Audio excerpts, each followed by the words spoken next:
Hola, en este video vamos a profundizar con algunos conceptos sobre las elasticidades. Vamos a empezar a relacionar las elasticidades con la pendiente de la curva de demanda. Y también voy a introducir el concepto de excedente del consumidor, que es un concepto bien importante en el análisis económico, ¿ya? Entonces, estos videos, como todos los anteriores, están basados en los PowerPoints de la profesora Francisca Leguaña, así que algunos de sus alumnos quizás no pueden encontrar pueden beneficiarse de ellos.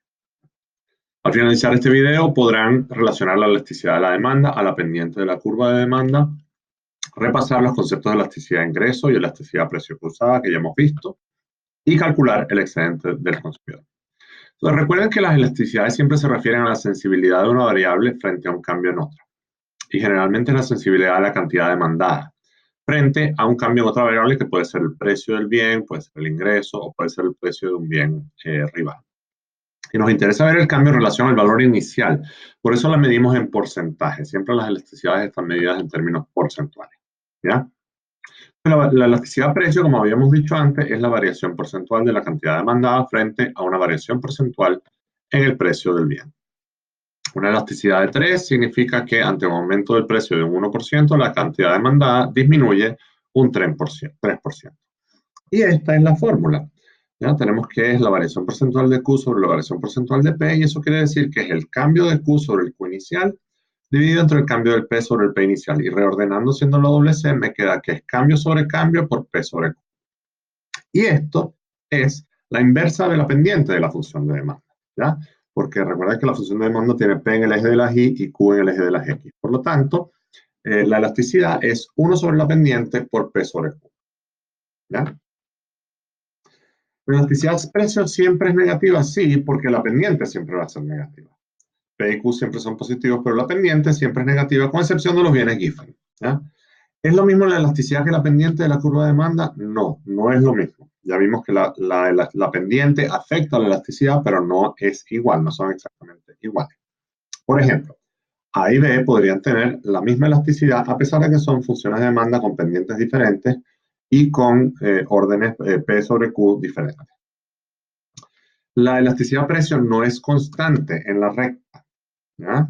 En A y en B tenemos dos elasticidades de precio diferentes. ¿Por qué? Porque a pesar de que la pendiente de la recta es la misma, porque es una recta, en A y B hay diferente ratio de P sobre Q, diferente ratio de P sobre Q. Por lo tanto, la elasticidad, que es 1 sobre la pendiente por P sobre Q, va a ser diferente. En este caso, en A, P sobre Q es más inclinada y P sobre Q en B es menos inclinada. Por lo tanto, en A la función va a ser más elástica, porque P sobre Q va a ser un número mayor en términos de valor absoluto. Perdón, va a ser un número mayor porque esto es un número positivo. En B va a ser un número menor, ¿ya?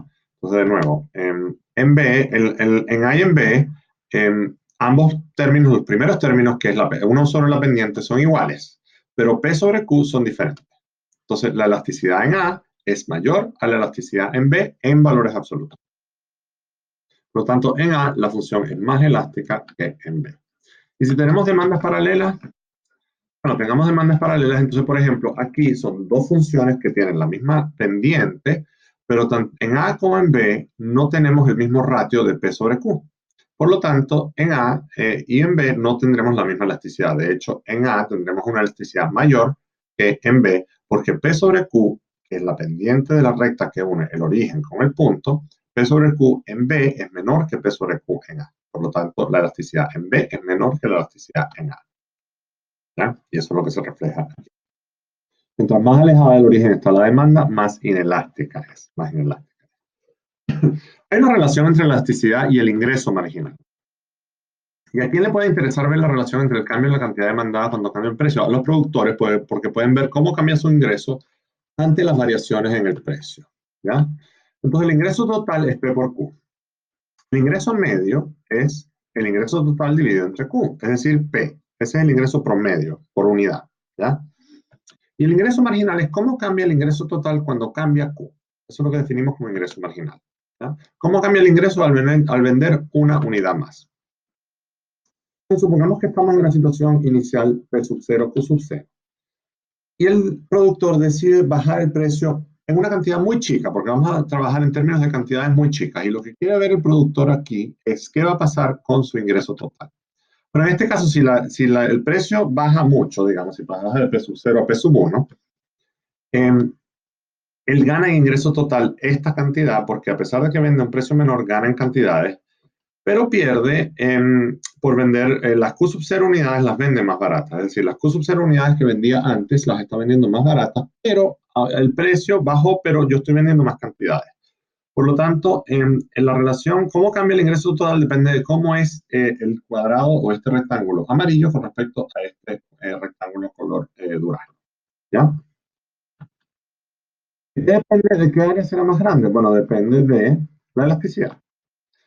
¿Qué pasa cuando la demanda es más elástica? El precio baja y la cantidad aumenta mucho. Por lo tanto, el área color durazno será más chica que el área amarilla. Por lo tanto, mientras más elástica es la demanda, el ingreso va a aumentar mucho cuando disminuyen los precios. Veámoslo en términos matemáticos. Y aquí sí vamos a asumir que el cambio de precios es muy chico. ¿Ya? Entonces, definamos el ingreso total inicial como P sub 0 por Q sub 0. Y el ingreso total final es P sub 1 por Q sub 1. Y vamos de nuevo a asumir que entre P sub 0 y P sub 1 hay una diferencia muy poca. ¿Ya? P sub 1 entonces es P sub 0 más la variación en P. Y Q sub 1 es Q sub 0 más la variación en Q. Y esas variaciones pueden ser positivas o negativas de repente, dependiendo si el precio está subiendo o no. Por lo tanto, el cambio en el ingreso total es ingreso total en 1 menos ingreso total en 0 es P1Q1, que es el ingreso total final, menos P0Q0, que es el ingreso total inicial. Si reordenamos, tenemos que P sub 1 es P sub 0 más el cambio de P, y Q sub 1 es Q sub 0 más el cambio en Q, menos P sub 0 por Q sub 0. Y rompemos este paréntesis, esta multiplicación de paréntesis la rompemos y nos queda P sub 0 por Q sub 0, que está aquí, más P sub 0 por delta Q, que está aquí, más delta P por Q sub 0, que está aquí, más delta P por delta Q, que está aquí, menos el segundo término, que es P sub 0 por Q sub 0. Ahora, estos dos se cancelan. P sub 0, Q sub 0 y P sub 0, Q sub 0 aquí se cancelan. Y este número vamos a asumir que es cercano a 0. ¿Por qué? Porque estamos asumiendo que hay cambios de P y cambios de Q que son muy chicos. Entonces estamos viendo el ingreso marginal, que es infinitesimamente marginal. ¿Qué pasa cuando yo bajo el precio solamente un poquito? ¿Ya? Por lo tanto, esto asumo que es 0. Por lo tanto, el cambio en I sub T es P sub 0 por delta Q más delta P por Q sub 0. Es decir, ¿cómo cambia el ingreso debido a que yo estoy aumentando las cantidades y cómo pierdo yo ingreso debido a que yo estoy bajando el precio? Ahora, si yo divido ambos lados de esta ecuación por delta Q, ¿verdad? Divido aquí en este lado por delta Q y todo lo que está aquí por delta Q, me queda lo siguiente. Delta IT sobre delta Q igual al primer término, P sub 0 por delta Q sobre delta Q, más el segundo término, delta P por Q sub 0 dividido entre delta Q. Y con el fin de hacer un truco matemático, voy a multiplicar este segundo término por P sub 0 sobre P sub 0, que es igual a 1. Yo puedo multiplicarlo por un ratio que es igual a cualquier cosa, porque esto es igual a 1.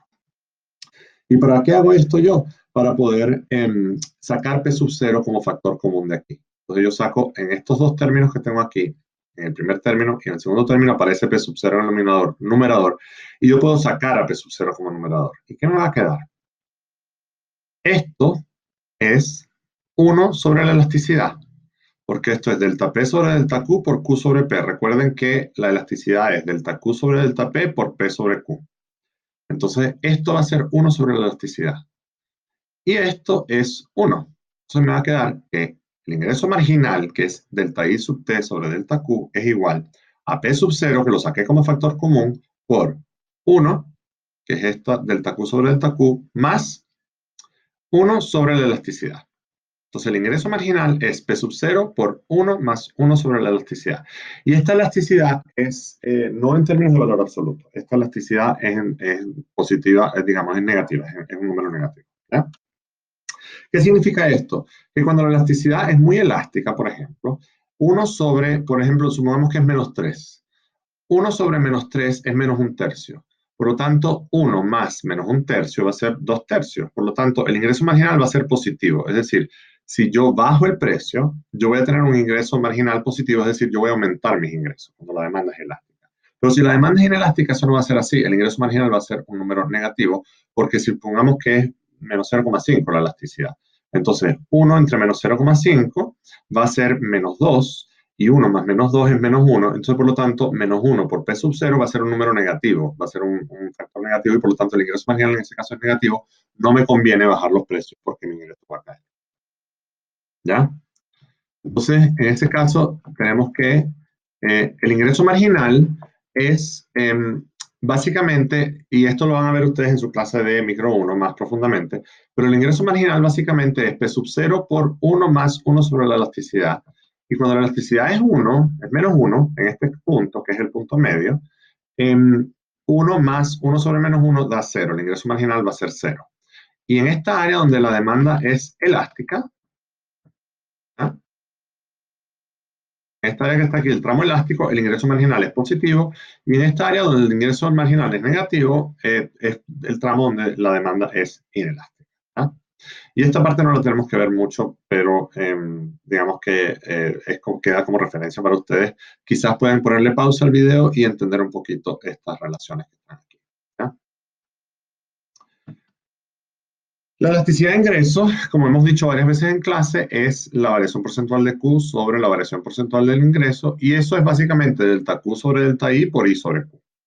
Si la elasticidad de ingreso es positiva, es un bien normal, y si es negativa, es un bien inferior, y si es igual a cero, es un bien neutro.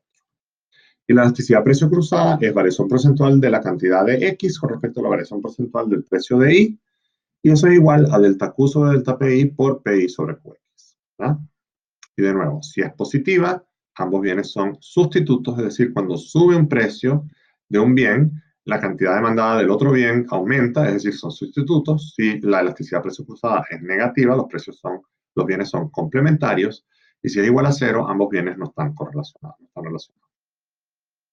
Otro concepto que se llama excedente del consumidor, y es una medida monetaria del grado en que un consumidor se beneficia al participar en una transacción. La curva de demanda nos muestra cada cantidad, lo máximo que el consumidor está dispuesto a pagar por un bien. Entonces, supongamos que el precio de un bien es P sub 0, y a ese precio el consumidor va a querer consumir Q sub 0 unidades. Pero resulta que lo que el consumidor está dispuesto a pagar es más que eso. Por ejemplo, si el precio estuviera por aquí arriba, el consumidor estaría dispuesto, por ejemplo, a consumir la primera unidad, porque la primera unidad para ese consumidor vale tanto. Por ejemplo, supongamos que el precio fuese un poquito por debajo de A. Eso quiere decir que el consumidor estaría dispuesto a consumir unas poquitas unidades del bien a ese precio. Y después, si el precio fuese un poquito menor, el consumidor estaría dispuesto a consumir un poquito más. Pero eso quiere decir que las primeras unidades son muy valiosas para el consumidor. Y a medida que el precio va cayendo, el consumidor va agregando más unidades. Es decir, si al consumidor se le cobra un precio P sub 0, las unidades anteriores a Q sub 0, el consumidor las hubiese querido pagar a un precio mayor, hubiera estado dispuesto a pagarlas a un precio mayor.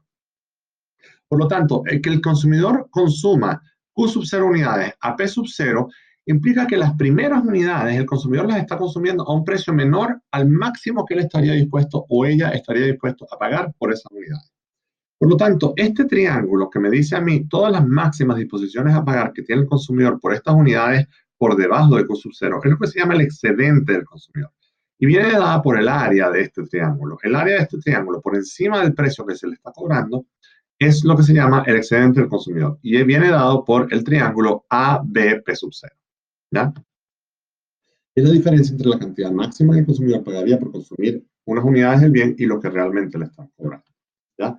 Los individuos tienen bienestar positivo porque existe una diferencia entre la disposición a pagar y lo que efectivamente le cobran. Es decir, si el individuo está consumiendo P sub 0, B, Q sub 0, 0, o sea, está pagando esa área, pero el individuo hubiese estado dispuesto a pagar todo lo que está debajo de la curva de demanda, el excedente, es decir, el triángulo A, B, P sub 0, es un bienestar positivo que el individuo obtiene de esto. ¿Ya? Eso es algo que el individuo está obteniendo de beneficio, que el individuo no está pagando por eso. ¿Ya? Entonces, ¿qué sucede? Que muchas veces los productores saben esto, y ellos saben, por ejemplo, que si ellos le cobran P sub 0 al individuo, hay plata que están dejando sobre la mesa, porque el consumidor podría estar dispuesto a pagar aún más por esto. Entonces, hay veces que los productores le cobran al individuo no solamente un precio por unidad, sino también una tarifa fija que representa esta área. Y a la larga, si el individuo obtiene un excedente neto, es decir, si lo que el individuo está dispuesto a pagar excede lo que el individuo efectivamente está pagando, el individuo va a estar contento y va a querer consumir esos bienes. Y el excedente, el neto, que es el excedente del consumidor menos el cobro de lo que el individuo está pagando, eso es lo que el individuo va a considerar. Entonces, por ejemplo, si el productor, aparte del precio, le cobra al individuo un cobro fijo, que puede ser una tarifa, que puede ser igual o menor a esta área, el individuo va a estar dispuesto a pagar eso siempre que el excedente del consumidor sea mayor al cobro fijo, es decir, siempre que el excedente neto sea positivo. Por lo tanto, el productor podría estar interesado en cobrarle a los individuos un cobro fijo que fuese un poquito menor que el excedente del consumidor, porque sabe que el consumidor va a querer igual formar parte de esa producción. De nuevo, relacionando este video, habíamos dicho que ustedes van a poder relacionar la elasticidad de la demanda a la pendiente de la curva de demanda, repasar los conceptos de elasticidad de ingreso y elasticidad precio cruzada y calcular el excedente del consumidor, que era el área del triángulo. ¿Ya? Por lo tanto, ahora lo que queda es que ustedes vayan al capítulo 5 del Frank y trabajen los ejercicios. Recuerden que este video sirve para que ustedes tengan una introducción inicial al material y a partir de ahora entonces quedaría por cuenta de ustedes ir a clases y también continuar repasando el material a través del libro y haciendo los ejercicios.